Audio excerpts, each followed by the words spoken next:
মাহৰ পিছত আমি ওলাই আহিছোঁ এটা খোজ দিবলৈ। আমাৰ সামান্য সামৰ্থ্যৰে সকলো ৰাইজৰ সহায় সহযোগিতা, বিশ্বাস আৰু সুবাসেৰে জুবিন গাৰ্গৰ নামত এটা ট্ৰাষ্টৰ কথা ব্যক্ত কৰিবলৈকে আজি আপোনালোককো নিমন্ত্ৰণ কৰি আনিছোঁ আৰু আমিও একত্ৰিত হৈছোঁ।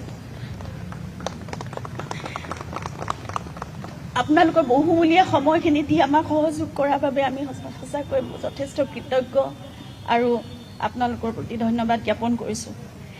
এই ট্ৰাষ্টটোৰ যোগেদি আমি জুবিনৰ আদৰ্শকে লৈ যেনেদৰে তেওঁ সামাজিক দিশত, সাংস্কৃতিক দিশত বা এই ক্ষেত্ৰত জড়িত ব্যক্তিসকলৰ বাবে, নতুন প্ৰজন্মৰ বাবে, প্ৰকৃতি সংৰক্ষণৰ বাবে যিবোৰ কাম কৰিছিল, তেনেকুৱা দিশবোৰতে কিছুমান কাম আমাৰ সামৰ্থ্যৰে আমি কৰি যাবলৈ চেষ্টা কৰিম আৰু এই কামসমূহ পৰিচালনা কৰিবৰ বাবে আমাৰ খাৰঘুলিৰ প্ৰপাৰ্টিটো আমি আগবঢ়াই দিবলৈ লৈছোঁ ট্ৰাষ্টৰ নামত।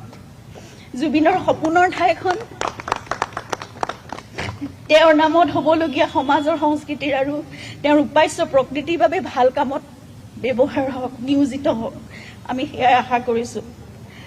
আমি এতিয়া এই থকা ফ্লেটটোতে আমি থাকি যাম আগলৈ, কিন্তু খাৰঘুলিৰ সেই প্ৰপাৰ্টিটো য'ত জুবিনৰ বহুত আশা তাত জড়িত হৈ আছিল, সেইখিনি জুবিনৰ নামত হোৱা সামাজিক সাংস্কৃতিক ভাল কামবোৰ, মানুহৰ বাবে কৰা কামবোৰ